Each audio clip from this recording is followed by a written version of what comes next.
SWOT is the Surface Water and Ocean Topography Satellite. It's an international satellite that's going to give us this complete view of the surface water here on Earth, what's happening in the lakes, reservoirs, rivers, and also in the ocean. It'll tell us about how sea level is rising along coastlines and in the open ocean, and really give us a good understanding of how surface water is moving about the Earth.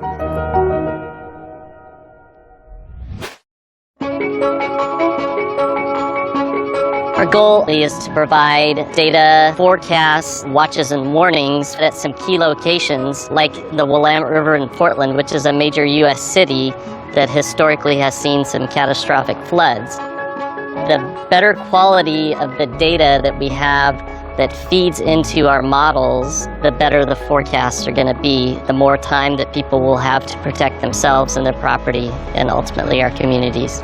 A tool like SWOT is going to help us with making these really difficult projections and predictions for the future.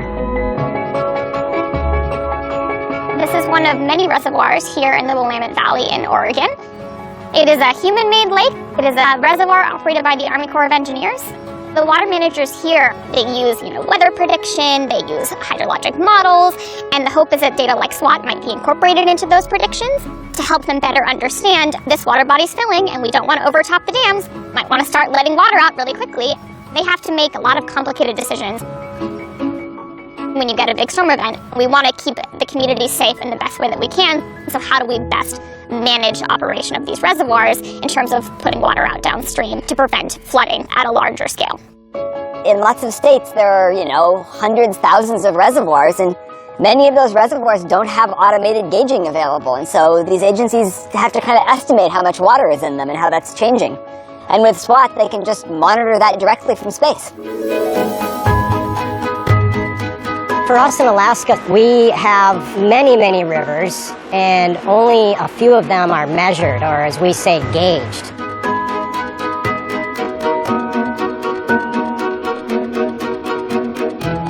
If we have data on when flooding is occurring or might occur, we can get crews out there to look at the bridge to make sure that the bridge and the associated roadway are still safe.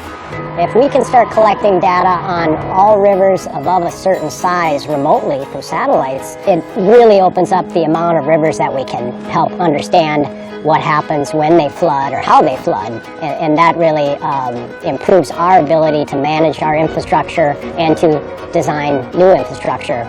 That is where SWOT will really make a big difference. One of the partners we're working with is the Department of Defense, and they're trying to fill gaps in the data that they have along the coastlines. Our military is obviously very concerned about what's happening on global scales, and they have installations across the globe. So SWOT will potentially provide an opportunity to fill in some of those gaps, allow them to make the impact assessments that they need for sea level rise in their facility. So trying to understand and give them the information they need to plan for and then potentially adapt to these changes is really critically important. Coastal wetlands like the Mississippi River Delta are extremely important because it acts as a buffer between us and the threatening ocean.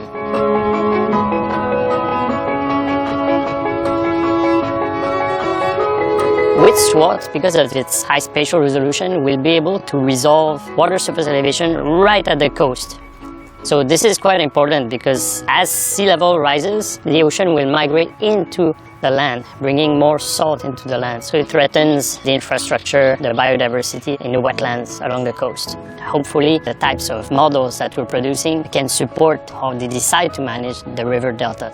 And SWOT on its own will allow us to upscale these types of studies to the world.